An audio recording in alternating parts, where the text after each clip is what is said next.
ایک دن رسول پاک صلی اللہ علیہ وسلم نے اس محبت کا بھی اعلان فرمایا. فرمایا عائشہ ایک بات بتاؤں تم کو؟ کہ یا رسول اللہ بتائیے.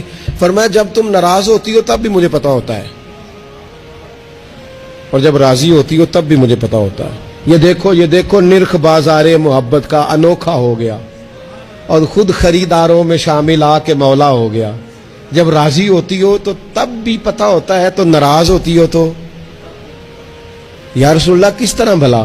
حضور فرمانے لگے کبھی کبھی قسم اٹھاتی ہو اور کہتی ہو مجھے رب محمد کی قسم صلی اللہ ہو. اب حضرت عائشہ صدیقہ کا یہ انداز بھی انوکھا, ڈائریکٹ قسم نہیں, رب محمد کی قسم. فلا و ربی کا, اللہ بھی فرماتا ہے محبوب مجھے تیرے رب کی قسم.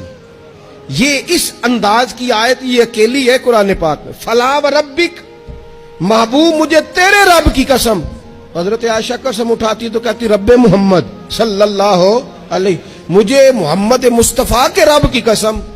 حضور فرمانے لگے کبھی کبھی قسم اٹھاتی ہو کہ مجھے رب محمد کی قسم, لیکن جب ہوتی ہو نا ناراض, کوئی بات تمہارے دل میں ہوتی ہے تو پھر تم کہتی ہو مجھے رب ابراہیم کی قسم. پھر تم میرا نام نہیں لیتی, مجھے پتا چل جاتا ہے کہ آج معاملہ کیا ہے. بدلے بدلے سے میری سرکار نظر آتے ہیں, اندازہ ہو جاتا ہے. جب راضی ہوتی ہو تو رب محمد کہتی ہو صلی اللہ علیہ وسلم, اور جب تمہارے دل میں کوئی بات ہو تو رب ابراہیم کہتی ہو. تو حضرت عائشہ بات سن کے بڑی راضی ہوئی کہ محبوب اتنا خیال رکھتے. یہاں تک حضور کو خیال ہوتا ہے, پتہ چل جاتا ہے کہ کہاں سے بول رہی ہے.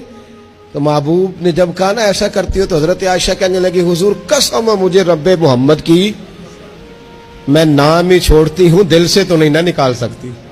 حضور نام صرف چھوڑتی ہوں, صرف نام.